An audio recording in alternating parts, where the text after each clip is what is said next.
सभी को मेरा नमस्कार। आप सबका स्वागत करता हूं मैं आज की ऑनलाइन क्लास में। आज हम 11वीं कक्षा के व्यवसाय अध्ययन विषय के अंतर्गत कंपनी की स्थापना और उसके विभिन्न चरणों के ऊपर चर्चा करेंगे। मैं Kuldeep Birwal, lecturer in commerce, government senior secondary school Kalayat, district Kaithal, आप सबका आज की ऑनलाइन क्लास में स्वागत करता हूं। तो चलिए शुरू करते हैं आज की अपनी ऑनलाइन क्लास। तो सबसे पहले हम ये जान लेते हैं कि इस पाठ में हम क्या सीखने वाले हैं। हम चर्चा करेंगे परिवर्तन के अर्थ के ऊपर, परिवर्तन की अवस्थाएं, समामेलन अथवा रजिस्ट्रेशन कैसे किया जाता है उसको आज हम उस प्रोसीजर को हम सीखेंगे। आज की ऑनलाइन क्लास इस पॉइंट तक ही सीमित रहेगी। इससे अगली आने वाली क्लास जो पार्ट 2 कहलाएगी वो हम शुरू करेंगे व्यवसाय प्रारंभ करना, पार्षद सीमा नियम का अर्थ एवं विषय सामग्री, पार्षद अंतर नियम का अर्थ एवं विषय सामग्री, प्रविवरण का अर्थ एवं विषय सामग्री और पार्षद सीमा नियम तथा पार्षद अंतर नियम का अंतर। तो ये पूरे के पूरे पाठ का जो है वो एक उद्देश्य है कि हमें ये पॉइंट सीख लेना है ताकि हमें पूरा का पूरा पाठ जो है वो अच्छे से समझ में आ जाए। तो चलिए बढ़ाते हैं टॉपिक को। सबसे पहले हम ये जान लेते हैं कि कंपनी का अर्थ असल में है क्या। तो भारतीय कंपनी अधिनियम 1956 के अनुसार कंपनी का अर्थ इस अधिनियम का कानून बनाया गया के अंतर्गत निर्मित तथा पंजीकृत रजिस्टर्ड कंपनी से है या विद्यमान कंपनी से है जो पहले से ही है कंपनी, उसका पंजीयन रजिस्ट्रेशन भारतीय कंपनी अधिनियम 1982, 86, 1913 के अधीन हुआ हो। तो ये भारतीय कंपनी अधिनियम 1956 के अकॉर्डिंग एक कंपनी की परिभाषा दी गई है कि इस प्रकार से बनाई गई है जिसका पंजीकरण किया गया है या फिर पहले से ही है विद्यमान कोई कंपनी है जिसका पंजीकरण भारतीय कंपनी अधिनियम 1982, 86, 1913 के अधीन हुआ हो, तो हम उसको कंपनी कहेंगे। मिस्टर हेने क्या कह रहे हैं? संयुक्त कंपनी पूंजी लाभ के लिए बनाई गई व्यक्तियों का ऐच्छिक संघ है एक, ठीक है। तो कंपनी जो है वो पूंजी लाभ के उद्देश्य के लिए जो है वो व्यक्तियों का एक ऐच्छिक संघ है जिसकी पूंजी हस्तांतरणीय अंशों में विभक्त होती है, छोटे छोटे हिस्सों में जो है वो बटी हुई होती है उसकी पूंजी, एवं इसके स्वामित्व के लिए सदस्यता की आवश्यकता होती है, ठीक है। तो अगर इसका हमें स्वामी बनना है तो हमें इस कंपनी के अंशों में अपनी हिस्सेदारी जो है वो दिखानी होगी। तो ये कंपनी का जो है वो 2 डेफिनेशन से हम अर्थ जो है वो इसका हमें आसानी से समझ में आ जाता है। कुछ लोगों का ऐच्छिक संघ होता है जिनका उद्देश्य लाभ कमाना होता है और इसकी जो पूंजी होती है, जो पैसा व्यवसाय में इसमें कंपनी में लगाया होता है वो सभी अंशों में विभक्त होता है। अंश क्या होता है? पूंजी का जो पैसा व्यवसाय को शुरू करने में लगाया गया है उसका छोटे से छोटा हिस्सा जो है वो अंश कहलाता है, शेयर कहलाता है। +2 में इसको हमने डिटेल में पढ़ना है। तो इसके स्वामित्व के लिए मतलब इसका अगर हमें मालिकाना हक अगर हमें इसका लेना है तो हमें इसके सदस्य बनने की आवश्यकता होगी। सदस्य बनने के लिए हमें जो है वो इसके अंश खरीदने होंगे। चलिए शुरू करते हैं। अगला, कंपनी की स्थापना के क्या चरण हो सकते हैं? सबसे पहले परिवर्तन जिसको प्रमोशन कहा जाता है, फिर उसके बाद आ जाता है समामेलन जिसको रजिस्ट्रेशन कहा जाएगा और फिर व्यवसाय प्रारंभ करना। ये 3 हमारे चरण रहेंगे कंपनी की स्थापना के। आज के ऑनलाइन क्लास में हम परिवर्तन और समामेलन वाले टॉपिक को हम कंप्लीट कर लेंगे। चलिए सबसे पहले परिवर्तन जिसको प्रमोशन कहा जाता है। इसके लिए एक बड़ी अच्छी लाइन कही गई है कि एक विचार को चालू संस्था के रूप में परिवर्तित करने वाली प्रक्रिया को परिवर्तन कहते हैं। आप इस पूरी लाइन को याद रख सकते हैं और अपने एग्जाम में भी लिख सकते हैं। एक विचार जो मेरे दिमाग में आया कि मुझे ये चीज करनी चाहिए, मैं उसको धरातल पर ले आया, चालू संस्था के रूप में परिवर्तन कर दिया, उस प्रक्रिया को हम परिवर्तन कहते हैं। थोड़ा और डिटेल में समझते हैं। मिस्टर डुगल महोदय क्या कह रहे हैं? परिवर्तन दिमाग में आने वाले उस विचार के साथ शुरू हो जाता है जिससे किसी व्यवसाय को स्थापित किया जाना है, जिससे किसी व्यवसाय को शुरू किया जाना है, और जब तक वह व्यवसाय एक चालू संस्था के रूप में, चलने वाली संस्था जो चल रही है के रूप में अपना कार्य प्रारंभ करने के लिए तैयार नहीं हो जाता, तब तक चलता रहता है, उसे परिवर्तन कहा जाता है। डिटेल में और थोड़ा सा जाते हैं। आज जबकि प्रतियोगिता अपने चरण सीमा पर है, किसी व्यवसाय की स्थापना करना उतना आसान कार्य नहीं है। जो व्यक्ति अथवा व्यक्तियों के समूह व्यवसाय स्थापित करना चाहता है, उसे गहन सोच विचार करके निर्णय लेने की आवश्यकता होती है। गहन अध्ययन करने के बाद में स्थापित किए जाने वाले व्यवसाय की ही सफलता की उम्मीद की जा सकती है। अब यहाँ प्रश्न यह है कि गहन अध्ययन किसके बारे में होना चाहिए?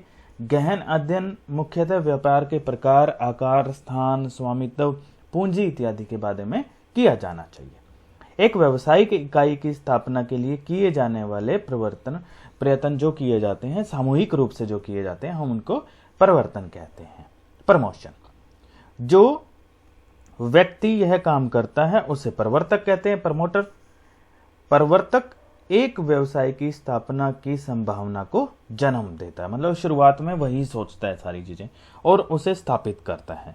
आज बढ़ती हुई प्रतियोगिता तथा अधिकाधिक सरकारी हस्तक्षेप के कारण नवीन व्यवसाय की स्थापना करने का काम काफी मुश्किल हो गया है। इसके लिए विशेषज्ञों की सेवा ली जाने लगी है। कुछ व्यक्ति अथवा संस्थाएं परिवर्तन के काम में शामिल हैं। ये नए नए विचार खोजते हैं और उन्हें सार्थक बनाने की विधियां भी तैयार करते हैं। ऐसा करके वे व्यवसाय का परिवर्तन करके उसे इच्छुक व्यक्तियों को बेच देते हैं। मतलब जो व्यवसाय करना चाहते हैं लेकिन वैचारिक रूप से वो उतना सारा सभी कार्य नहीं करना चाहते हैं, तो कुछ कंपनियां, संस्थाएं, कुछ व्यक्ति जो है वो ये कार्य कर रहे हैं। तो परिवर्तन का क्या अर्थ हो गया? परिवर्तन का अभिप्राय उन सभी क्रियाओं से है जो एक व्यावसायिक इकाई को अस्तित्व प्रदान करती हैं। सबसे पहले किसी व्यक्ति अथवा व्यक्तियों के समूह के मस्तिष्क में किसी व्यवसाय की स्थापना का विचार उत्पन्न होता है। इसके बाद इस विचार को वास्तविकता में बदलने के लिए कुछ प्रारंभिक कार्यों को पूरा करना पड़ता है। क्या हो सकते हैं? अगर उदाहरण के लिए हम बात करें, जैसे तैयार माल का क्रय विक्रय, कच्चे माल को तैयार माल में परिवर्तन करना जिसको निर्माणी व्यवसाय कहते हैं, सेवाएं प्रदान करने वाला व्यवसाय जैसे कि ट्रांसपोर्ट कंपनियां, इस प्रकार का। तो कुछ ना कुछ ऐसा दिमाग में आता है, फिर हम उसको शुरू करते हैं। तो परिवर्तन का क्या मतलब हो गया?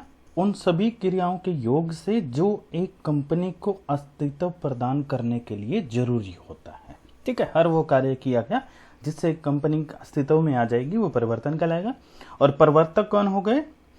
वे व्यक्ति या व्यक्तियों का समूह जो एक व्यावसायिक इकाई को अस्तित्व में लाने के लिए विभिन्न प्रकार के कार्य करता है, हम उसको परिवर्तक कहेंगे। चलिए अब परिवर्तन की अवस्थाओं के बारे में हम चर्चा कर लेते हैं कि परिवर्तन की अवस्थाएं जो हैं वो स्टेजेस ऑफ प्रमोशन कितने प्रकार की हैं। सबसे पहले नए विचार की खोज। व्यवसाय का विचार मस्तिष्क में आने से लेकर व्यवसाय को चालू हालत में लाने तक की जाने वाली सभी क्रियाएं जो है वो परिवर्तन के अंतर्गत आती हैं। तो हम इनको 4 हिस्सों में बांट देते हैं। सबसे पहले है हमारा आता है नए विचार की खोज, discovery of a new idea. व्यवसाय के परिवर्तन का काम नए विचार की खोज से प्रारंभ होता है। हमने इसके अर्थ में भी यही पढ़ा है। एक नया व्यवसाय प्रारंभ करने का विचार बाजार में किसी विशेष वस्तु की लगातार पूर्ति में कमी को देखकर उत्पन्न हो सकता है। भाई मार्केट में देखा हमने कि सैनिटाइजर की बहुत अधिक डिमांड है और उसकी पूर्ति उतनी नहीं है, लोगों को वो उतनी मात्रा में अवेलेबल नहीं हो रहा या सभी लोगों को अवेलेबल नहीं हो रहा। तो एक विचार उत्पन्न हुआ कि क्यों ना सैनिटाइजर बनाने के लिए एक व्यवसाय शुरू किया जाए। मैं एक उदाहरण के लिए आपको समझा रहा हूं। या किसी ऐसे उत्पाद से संबंधित हो सकता है जो पहले से ही बाजार में है ही नहीं, वो भी एक विचार उत्पन्न हो सकता है। भाई जरूरत के हिसाब से ये वाली चीज भी जो है वो मार्केट में लोगों के लिए अवेलेबल होनी चाहिए, तो वो भी एक विचार आ सकता है किसी के भी मन में। नए विचार की खोज में पेशेवर आविष्कारकर्ता जो प्रोफेशनल इन्वेंटर्स हैं, व्यापारिक संघ जो ट्रेड एसोसिएशंस हैं, सरकारी संस्थान गवर्नमेंट ब्यूरोज जो हैं या पत्रिकाएं आदि की भी सहायता ली जा सकती है।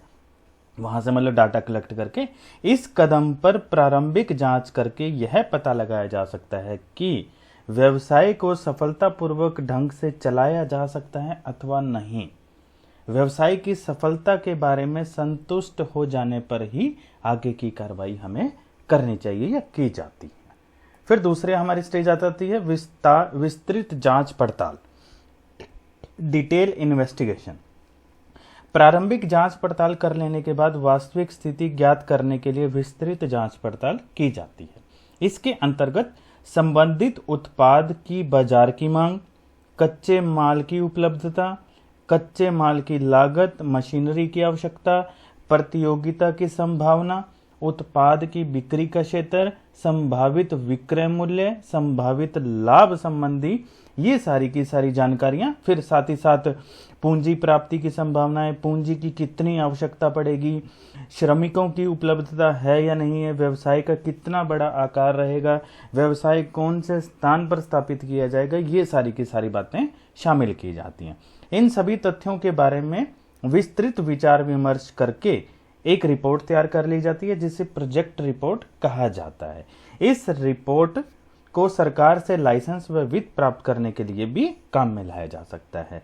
यदि रिपोर्ट में नए विचार के पक्ष में निर्णय दिया जाता है तो आगे की कार्रवाई की जाती है, अन्यथा इस विचार को यहीं पर छोड़ दिया जाता है और नए विचार पर कार्य करने शुरू कर दिया जाता है। तो सेकंड स्टेज तो ये हो गई हमारी। फिर थर्ड स्टेज आ जाती है विभिन्न साधनों का एकत्रीकरण। प्रवर्तक नए विचार के आधार पर स्थापित किए जाने वाले व्यवसाय की सफलता से संतुष्ट हो जाने के बाद उस विचार को वास्तविक रूप देने के लिए विभिन्न साधनों को एकत्रित करना शुरू कर देते हैं, जैसे कि कच्चे माल का अनुबंध कर लेना, भवन, मशीनरी आदि, ये सभी की सभी जो है वो, या विशेषज्ञों की राय लेना, अन्य व्यक्तियों की राय लेना, या किसी संस्था जो पहले से ही उसमें काम कर रही है उसके साथ में राय ले लेना, ये सभी के सभी जो हमारी थर्ड स्टेज में आ जाते हैं। फिर हमारी चौथी स्टेज आ जाती है वित्त व्यवस्था करना। प्रत्येक व्यवसाय को प्रारंभ करने से पूर्व उसके लिए पर्याप्त पूंजी उपलब्ध करवाना बहुत जरूरी होता है। इस कार्य के लिए वित्त नियोजन, फाइनेंशियल प्लानिंग की जाती है। इसके अंतर्गत कुल आवश्यक पूंजी की मात्रा, कहां से वो पूंजी हमें प्राप्त होगी, पूंजी इकट्ठी करना इत्यादि निश्चित किया जाता है। यदि पूंजी अंश अथवा ऋण पत्र के द्वारा प्राप्त की जानी है तो अंशों और ऋण पत्रों के प्रकार निश्चित कर लिए जाएंगे। इस संबंध में बैंक इत्यादि से अनुबंध कर लिया जाएगा। सार्वजनिक कंपनी की दशा में पूंजी निर्गमन संबंधी अन्य सभी वैधानिक कार्यवाहियां जो है वो पूरी कर ली जाती हैं। तो इन 4 स्टेजों से होकर गुजरता है हमारा प्रवर्तन। इसके बाद आ जाता है हमारा समामेलन या रजिस्ट्रेशन। कंपनी की स्थापना का दूसरा चरण होता है ये। इसके अंतर्गत कुछ प्रारंभिक क्रियाएं संपन्न करने के पश्चात प्रपत्रों को रजिस्ट्रार कार्यालय में जमा करवाना होता है। इसके पश्चात आवश्यक फीस जमा करवा के सर्टिफिकेट मिल जाता है हमें। इस कंपनी समामेलन रजिस्ट्रेशन के पश्चात ही कंपनी को अस्तित्व में माना जाता है। तो इस वाले स्टेप को हम 4 हिस्सों में डिवाइड कर देते हैं। रजिस्ट्रेशन वाले को प्रारंभिक क्रियाएं, रजिस्ट्रार के पास प्रस्तुत किए जाने वाले प्रलेख, निर्धारित शुल्क का भुगतान करना और पूंजी अभिदान। तो ये 4 हिस्सों में रजिस्ट्रेशन वाले जो है वो हिस्से को हम बांट रहे हैं और अब इन्हीं 4 हिस्सों को हम थोड़ा डिटेल में समझने का प्रयास करते हैं। सबसे पहले आ जाता है हमारा प्रारंभिक क्रियाएं। तो प्रारंभिक क्रियाओं में सबसे पहले पंजीकृत कार्यालय। सबसे पहले यह निश्चित किया जाना चाहिए कि प्रस्तावित कंपनी और जो कंपनी हमने बनानी है का मुख्यालय किस राज्य में होगा। यह निर्णय कंपनी के प्रवर्तकों द्वारा लिया जाता है। प्रवर्तक कौन होते हैं? जो कंपनी को स्थापित करते हैं। ऐसा करना इसलिए आवश्यक है कि कंपनी का पंजीकरण उस राज्य के रजिस्ट्रार के यहाँ होता है जिस राज्य में कंपनी का पंजीकृत कार्यालय स्थित होता है। फिर कंपनी का नाम निश्चित करना। कंपनी के नाम का चुनाव करना इसलिए आवश्यक है कि नाम निर्धारित करने से पूर्व रजिस्ट्रार के कार्यालय में इस बात की जानकारी प्राप्त कर ली जाए कि क्या प्रस्तावित नाम की स्वीकृति मिल सकती है या नहीं, क्योंकि नाम जो है वो भारतीय कंपनी अधिनियम की धारा 20 के अनुरूप होना चाहिए। अर्थात कंपनी का नाम पहले से ही स्थापित किसी दूसरी कंपनी के नाम से मिलता जुलता ना हो और ना ही केंद्रीय सरकार की दृष्टि से अनुचित नजर आए। एक बात जरूर ध्यान रखनी है कि कंपनी के नाम के अंत में लिमिटेड शब्द का प्रयोग जरूर किया जाना चाहिए। फिर IDRA 1951 के अंतर्गत लाइसेंस प्राप्त करना। देश के संतुलित विकास को ध्यान में रखते हुए सरकार ने उक्त अधिनियम पास किया तथा 1953 के में इस अधिनियम में कुछ संशोधन यानी कुछ चेंजेस करे, कुछ सुधार किया। यदि कंपनी किसी ऐसे व्यवसाय को स्थापित करने जा रही है जिसे इस अधिनियम के अंतर्गत लाइसेंस प्राप्त करना अनिवार्य है, तो सबसे पहले केंद्र सरकार के व्यापार एवं उद्योग मंत्रालय नई दिल्ली के सचिव के पास एप्लीकेशन भेजकर वो लाइसेंस प्राप्त करना चाहिए। फिर आवश्यक नियुक्तियां करना, अभिगोपक, दलाल, बैंकर्स, कानूनी सलाहकार, अन्वेक्षण यानी कि ऑडिटर्स वगैरह की नियुक्ति करना तथा पार्षद सीमा नियम पर हस्ताक्षर करने वाले व्यक्तियों के नाम तय करना। अब ये पार्षद सीमा नियम क्या होता है अभी हम डिटेल में इसको पढ़ेंगे, तो ये कुछ नियुक्तियां जरूर कर लेनी चाहिए। फिर प्रमुख प्रलेख तैयार करना, कुछ इंपॉर्टेंट डॉक्यूमेंट्स होते हैं जो कंपनी पार्षद सीमा नियम तथा पार्षद अंतर नियम तैयार किए जाते हैं और उन्हें छपवा लिया जाता है। कंपनी पार्षद सीमा नियम और अंतर नियम अभी हम इसी ऑनलाइन क्लास में डिटेल में पढ़ेंगे। और छठा आ जाता है हमारा रजिस्ट्रार के पास प्रार्थना पत्र भेजना। उपरोक्त प्रारंभिक कार्य कर लेने के पश्चात कंपनी के प्रवर्तक उस राज्य के कंपनियों के रजिस्ट्रार के पास में जहां कंपनी का रजिस्टर कार्यालय स्थापित करना है, कंपनी के रजिस्ट्रेशन के लिए प्रार्थना पत्र प्रस्तुत कर लेता है। तो ये कुछ प्रारंभिक क्रियाएं हम करते हैं रजिस्ट्रेशन के टाइम पे। फिर हमारा दूसरा पॉइंट था रजिस्ट्रार के पास प्रस्तुत किए जाने वाले प्रलेख कौन कौन से हैं। सबसे पहला आ जाता है हमारा पार्षद सीमा नियम, मेमोरेंडम ऑफ एसोसिएशन, काफी इंपॉर्टेंट हमारा डॉक्यूमेंट है ये। इसके अंतर्गत जो है वो किसी भी कंपनी का समामेलन पार्षद सीमा नियम के बगैर हो ही नहीं सकता। यह अधिनियम के अंतर्गत कंपनी के उद्देश्यों को परिभाषित करता है कि कंपनी किस उद्देश्य के लिए बनाई जा रही है और अधिकारों की सीमा भी निश्चित करता है। सीमा नियम में आधारभूत बातें होती हैं और केवल उन्हीं के आधार पर कंपनी का रजिस्ट्रेशन की स्वीकृति दी जाती है। सार्वजनिक कंपनी की दशा में कम से कम 7 और निजी कंपनी की दशा में कम से कम 2 व्यक्तियों द्वारा इस पार्षद सीमा नियम पर सिग्नेचर किए जाते हैं और प्रत्येक सिग्नेचर करने वाले को कम से कम एक कंपनी का शेयर जरूर लेना होता है। फिर दूसरा पार्षद अंतर नियम, आर्टिकल ऑफ एसोसिएशन। इस प्रलेख में पार्षद सीमा नियम में दिए हुए उद्देश्यों की पूर्ति के लिए तथा कंपनी को सुचारू रूप से चलाने के लिए बनाए गए नियमों का उल्लेख किया जाता है। इस प्रलेख पर उन सभी लोगों के हस्ताक्षर होते हैं जिन्होंने पार्षद सीमा नियम पर हस्ताक्षर किए होते हैं। पार्षद सीमा नियम छपा हुआ होता है, मतलब प्रिंट किया होता है और पैराग्राफ में विभक्त होता है। सार्वजनिक कंपनी के लिए अंतर नियम तैयार करना आवश्यक नहीं है। यदि वह चाहे तो इसके स्थान पर सारणी ए, जिसको टेबल ए बोलते हैं, स्वीकार कर सकती है। ऐसी दशा में पार्षद सीमा नियम को रजिस्ट्रार के पास भेजते समय बिना अंतर नियमों के रजिस्टर लिख देना जरूरी होता है। तो ये पहले वाला जो पॉइंट है वो बहुत जरूरी है, लेकिन अगर सार्वजनिक कंपनी की हम बात करें तो अंतर नियमों को जरूरी नहीं है कि वो मेंटेन करके जो है वो डॉक्यूमेंट तैयार करें। फिर तीसरा आ जाता है हमारा रजिस्टर्ड कार्यालय की सूचना। कंपनी के रजिस्टर्ड कार्यालय के स्थान तथा स्थिति की सूचना भी रजिस्टर्ड कार्यालय पर देनी पड़ती है कार्यालय में।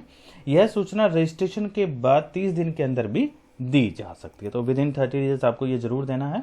फिर संचालकों की सूची, लिस्ट ऑफ डायरेक्टर्स, उन व्यक्तियों की सूची रजिस्ट्रार के पास भेजी जाती है जो कि व्यक्ति में कंपनी में संचालन के रूप में कार्य करने के लिए सहमत हुए हैं। इस सूची में उन व्यक्तियों का नाम, पता, क्या वो कार्य करते हैं इत्यादि विवरण लिखा जाता है। निजी कंपनी की दशा में यह सूचना भेजनी आवश्यक नहीं है। फिर संचालकों की लिखित सहमति, संचालकों की सूची के साथ उन व्यक्तियों की लिखित सहमति भी निर्धारित फॉर्म पर भेजी जानी चाहिए जो कंपनी के संचालन बनने के लिए सहमत हुए हैं। एक निजी कंपनी की दशा में ऐसी लिखित सहमति भेजने की आवश्यकता नहीं है।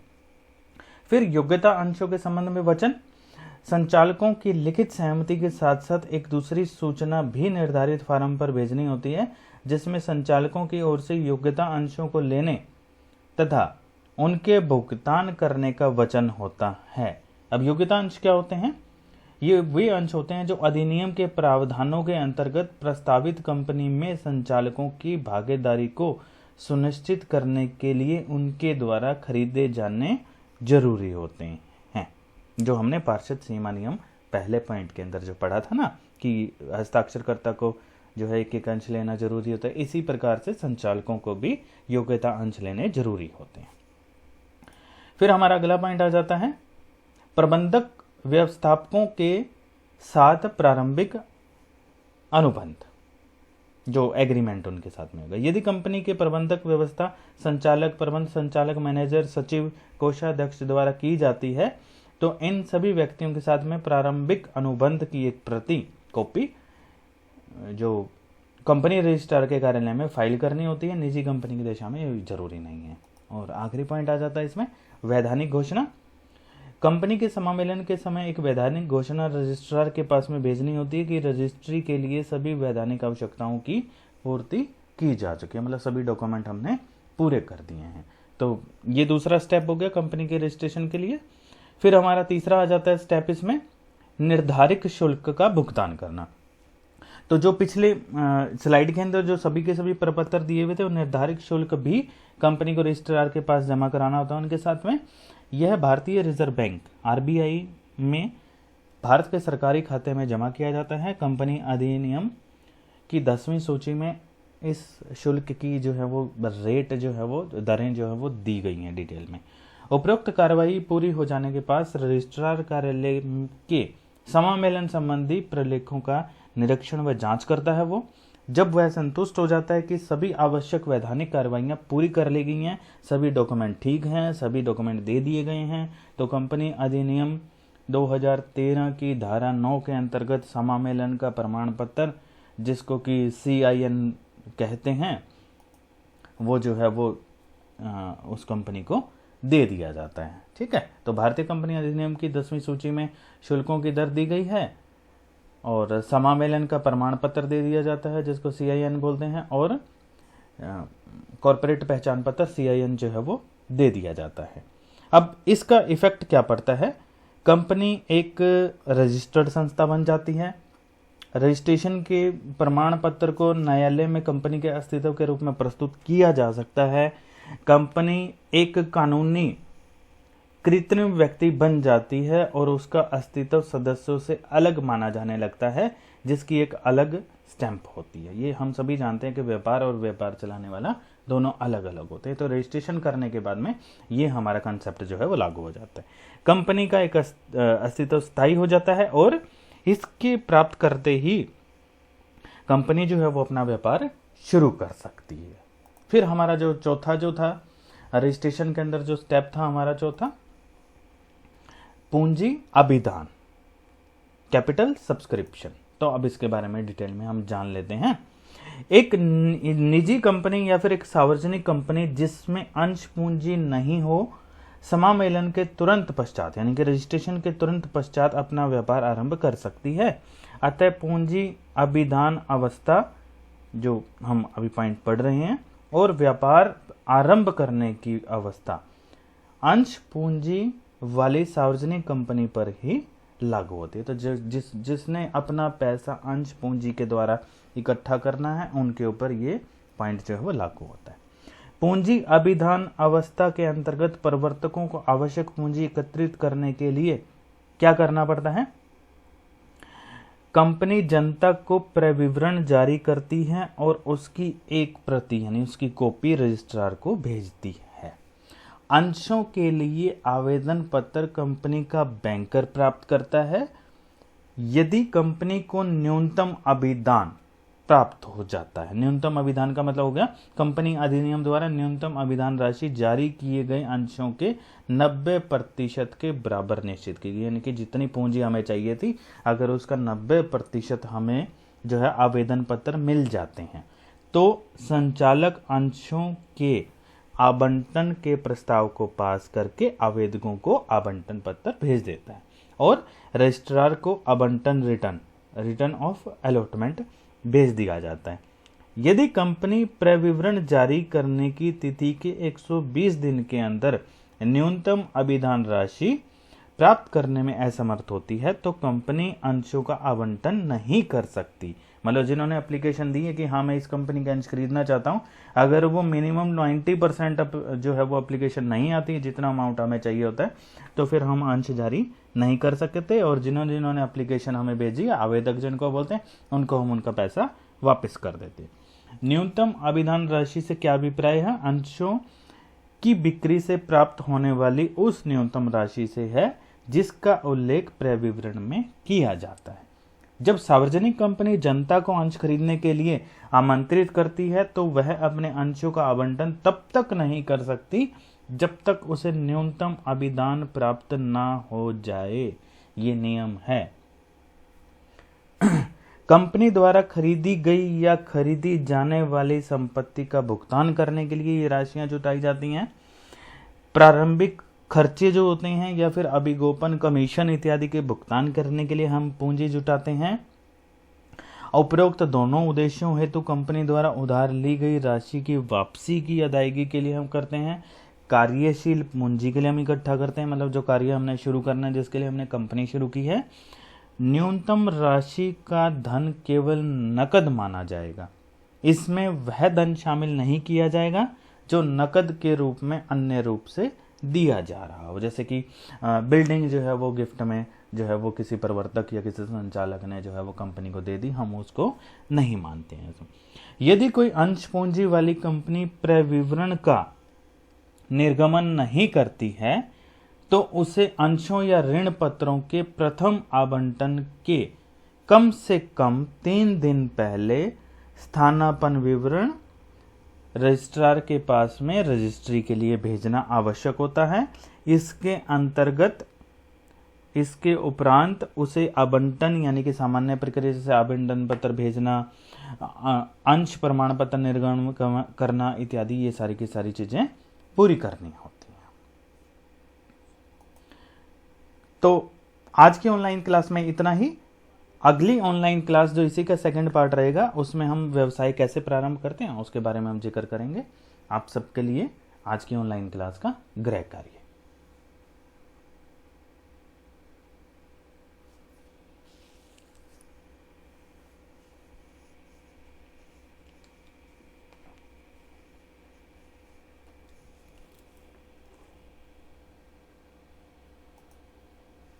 उम्मीद करता हूं आप सभी ने ध्यान से सुना होगा और किस प्रकार से हम कंपनी की स्थापना करते हैं उसके बारे में आपने जो है वो अच्छे से प्रकार से जो जानकारी ले ली होगी। आज की हमने ऑनलाइन क्लास में हमने परिवर्तन का अर्थ, कंपनी का अर्थ समझा। परिवर्तन की हमने जो है वो चारों अवस्थाओं के बारे में पढ़ा कि नए विचारों की खोज की जाती है पहले, फिर विस्तृत जांच पड़ताल कर लेते हैं हम, फिर जो साधन हमें जरूरत होती है उनको हम इकट्ठा कर लेते हैं और वित्त व्यवस्था कर लेते हैं जो पैसे की हमें आवश्यकता होती है। साथ ही साथ आज की ऑनलाइन क्लास में हमने रजिस्ट्रेशन कैसे किया जाता है कंपनी का, उसकी चारों के चारों हमने जो स्टेप हैं उनके बारे में भी आज हमने चर्चा की। तो उम्मीद करता हूं बच्चों आप सबने ध्यान से सुना होगा और अच्छे प्रकार से समझ गए होंगे। अगली ऑनलाइन क्लास तक के लिए आप मुझे इजाजत दीजिए। आप सबका हार्दिक धन्यवाद।